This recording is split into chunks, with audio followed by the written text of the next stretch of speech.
মাত্র 5 টাকা সুজি দিয়ে এই চমচম মিষ্টিটা বাড়িতে একবার বানিয়ে দেখুন, সবাই আপনার ফ্যান হয়ে যাবে। সম্পূর্ণ মিষ্টিটা আমি কিন্তু নিজের মতো করে তৈরি করেছি, বাট খেতে হয়েছিল এক কথায় অসাধারণ। তো এই মিষ্টিটা বানানোর জন্য এখানে আমি নিয়ে নিয়েছি 1 বাটি সুজি। তো এটা টোটাল কিন্তু 5 টাকা সুজি আছে। তো এই সুজিটাকে সবার প্রথমে গ্যাসে একটা কড়াই বসিয়ে কড়ার মধ্যে দিয়ে দিলাম।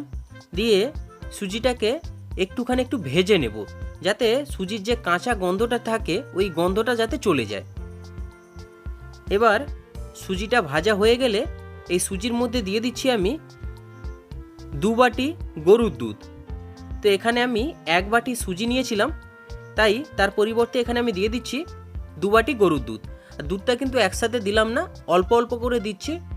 আর সুজির সাথে খুব ভালো করে একটু মিশিয়ে নিচ্ছি, তা না হলে আবার দলা পাকিয়ে যেতে পারে। ওই জন্য অল্প অল্প করে দিয়ে সুজিটাকে মিশিয়ে নিলাম। মিশিয়ে একটা দইয়ে আমি পরিণত করে নেব। দেখুন, প্রায় 4-5 মিনিট মতো পরে সুজির এরকম একটা দইয়ে পরিণত হয়ে গেছে। এবার এই সুজির মধ্যে আমি দিয়ে দিচ্ছি ওই একই বাটি মেপে হাফ বাটি চিনি। তো যেহেতু এখন সুজিটা আমাদের শক্ত হয়ে গেছে, তাই এই অবস্থায় চিনিটা দিয়ে দিলে একটু পরে দেখবেন সুজিটা আবারও কিন্তু নরম হয়ে যাবে। মানে যখনই চিনি থেকে জল ছাড়বে তখনই কিন্তু সুজিটা আবারও কিন্তু নরম হয়ে যাবে আগের মতো। তারপরে সুজিটাকে কিন্তু আবারও একটু শক্ত করে নিতে হবে।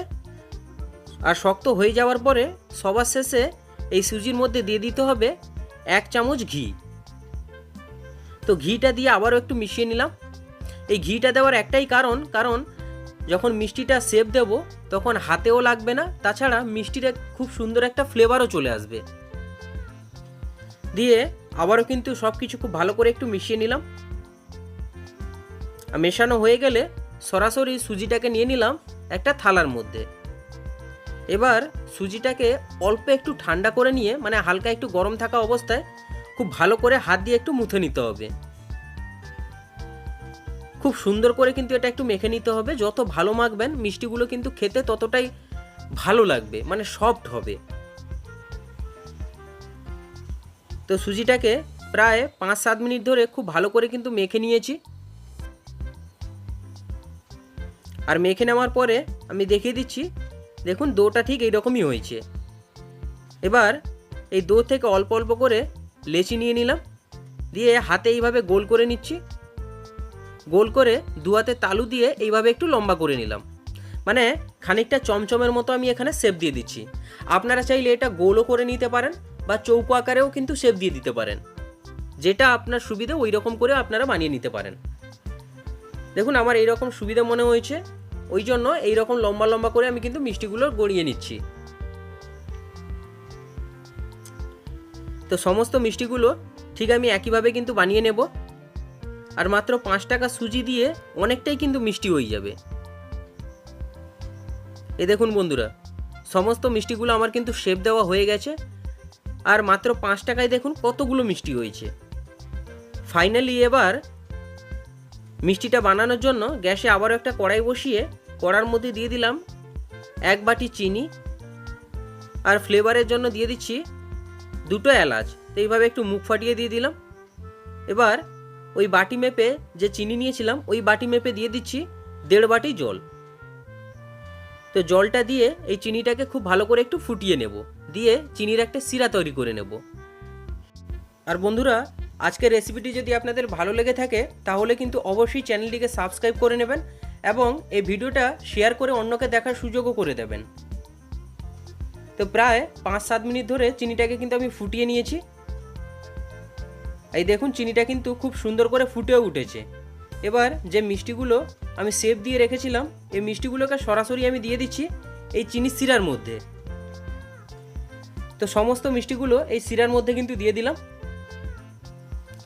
দিয়ে চামচ বা খুন্তি দিয়ে কিন্তু নাড়া যাবে না, তা না হলে ভেঙেও যেতে পারে। তাই এই কড়াইটাকে হালকা একটু এইভাবে ঘুরিয়ে নিচ্ছি। ঘুরিয়ে নিয়ে একটা ঢাকনা লাগিয়ে 5 মিনিট এইভাবে ফুটিয়ে নেব।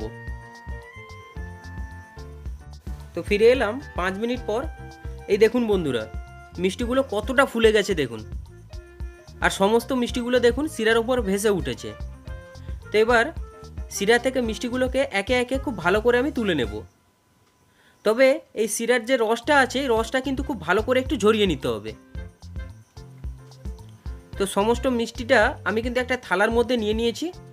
আর মিষ্টিটাকে গার্নিশ করার জন্য একটা 10 টাকা দামের গুঁড়ো দুধের প্যাকেট আমি নিয়ে নিলাম, দিয়ে এই মিষ্টির গায়ে গুঁড়ো দুধটাকে লাগিয়ে নেব। এই দেখুন একটা মিষ্টি কিন্তু আমার তৈরি হয়ে গেল। ঠিক একইভাবে বাকি মিষ্টিগুলো এইভাবে গুঁড়ো দুধটা আমি লাগিয়ে নেব।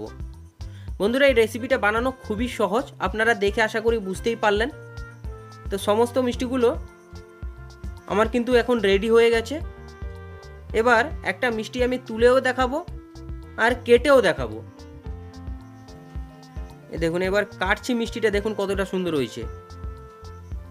দেখে আশা করি বুঝতেই পারলেন কতটা নরম হয়েছে, কারণ শক্ত থাকলে এই চামচে কিন্তু এত সহজে কাটতো না। সত্যি বন্ধুরা, মিষ্টিটা খেতে দারুণও হয়েছে। তাহলে আজকের রেসিপিটা আপনাদের কেমন লাগলো অবশ্যই কিন্তু কমেন্ট করে জানাবেন। ভালো লাগলে লাইক কমেন্ট শেয়ার করবেন এবং চ্যানেলটাকে সাবস্ক্রাইব করে দিবেন। দেখা হচ্ছে পরের কোনো নতুন একটি রেসিপি নিয়ে। ততক্ষণ সুস্থ থাকবেন, ভালো থাকবেন আর সাবধানে থাকবেন। ততক্ষণের জন্য সবাইকে টাটা।